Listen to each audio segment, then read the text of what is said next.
Allah gyara ka gyara ramma mana.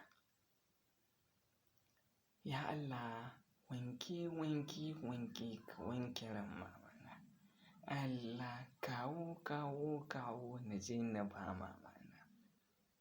Kun gani?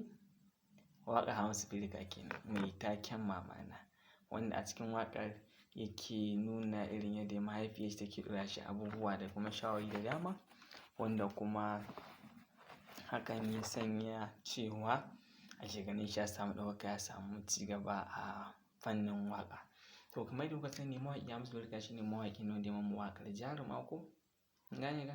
Wanda yake cewa ashe da rai nake son ki jaruma ba da zuciyata ba. Komai ruwa da iska akan ki ba zan daina kewa ba. Ko ba haka ba? Kuma shine wannan waƙar mai suna so da hankin mutuwa ne shi don ba ya duba rarrashi. So ku bani kama da madara yake.